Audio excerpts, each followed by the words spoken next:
are watching Channel Adrian TV. Yo, YouTube, what up? Welcome back to Channel Adrian TV, and y'all know me as Adrian. But before we get into today's video, y'all know what y'all need to do. Subscribe to the channel, like and comment on the videos. Also, follow me on Rumble where I post there as well. And follow my other YouTube channels, the Room 1031 channel and the Room 1031 Eclipse channel. Now, for this video, you see the title, Preferences. And preferences do not make you racist. So many people get confused with this. So I actually got a video clip, and then I'm going to discuss more of why preferences does not make you racist. Say is like a lot of women prefer dark skin or any type of skin besides light skin. Like your type ain't light skin. I mean, I really don't care. You know my type is light skin. Yeah, I really don't But care. you don't have to be light, but I don't like, okay, so I basically say that a dark skinned dude has never made me turn my head.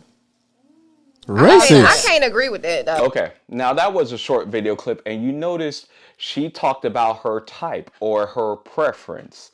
Now, a lot of people will say, well, colorism does play a part in it. Yes, colorism does play a part in sometimes people's preferences, but also stereotypes, like how she was saying most women prefer darker skinned men as to lighter skinned men because there is this perception of if he's darker skinned, he's tougher, more masculine, and if he's lighter skinned, he's more feminine and weak.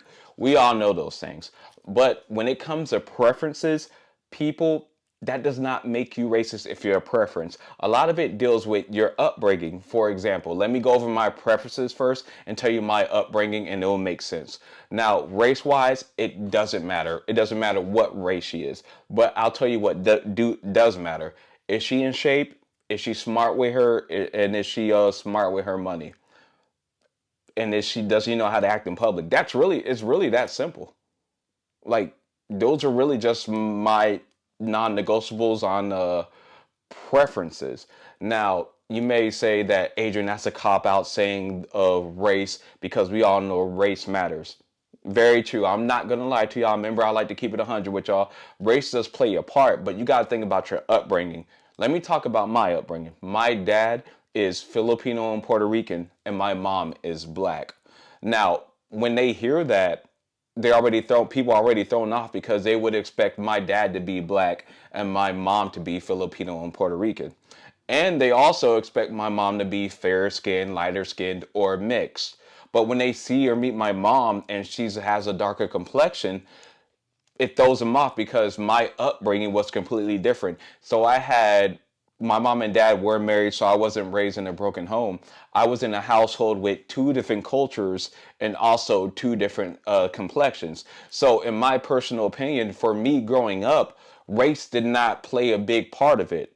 But it makes sense for other people for race to play a part in their own preference because most people date within their own race. That does not make them racist. It's just what they were around and what they were taught.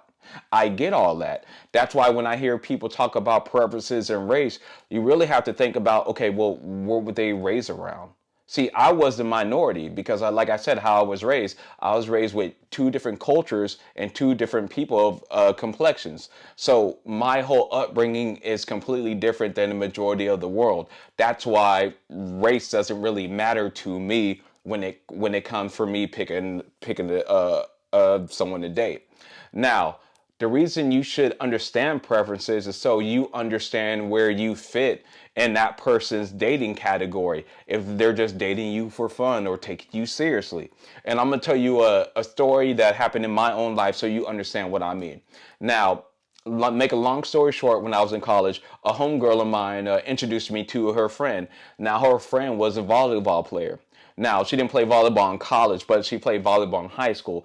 Now, the reason I said volleyball, because you automatically know most women that play volleyball are taller. So we exchanged numbers, we linked up, got dinner, caught a vibe, and I went downtown with my friends, and she went downtown with her friends. We met up and then pretty much danced with each other the whole night, so there was a vibe there.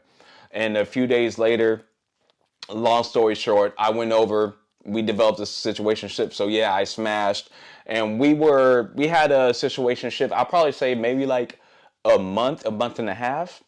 And now keep in mind, nothing was serious. We were just both having fun and we enjoyed each other's company. Now, a few months down the line, I saw her downtown with another man.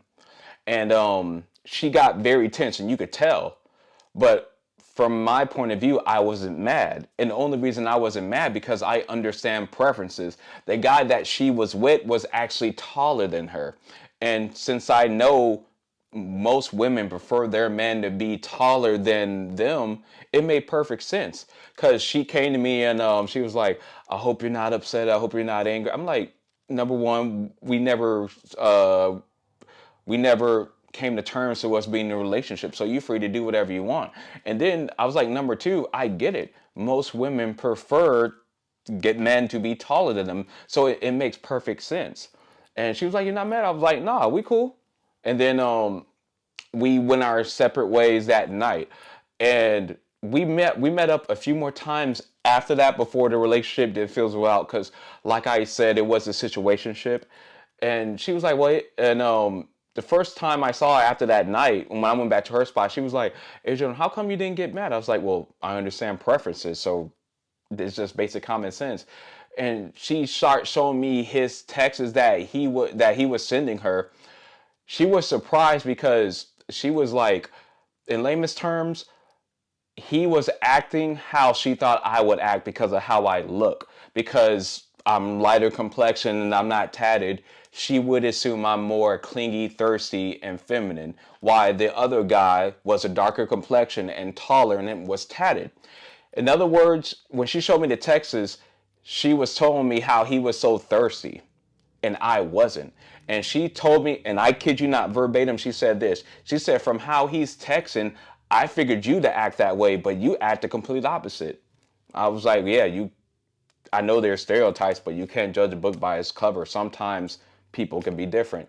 But that goes to show you that preferences and stereotypes do matter. And that's why, whether if you're a man watching this or a woman watching this, you should understand these preferences so you know where people fit you. For example, one of my preferences I told you earlier was that she has to be in shape. So obviously, if you see me with a girl that's not in shape, I either, one or two things, I probably am not taking her seriously. She may just be a situationship, or that's the best I could do and I got no other options and I'm lame as fuck.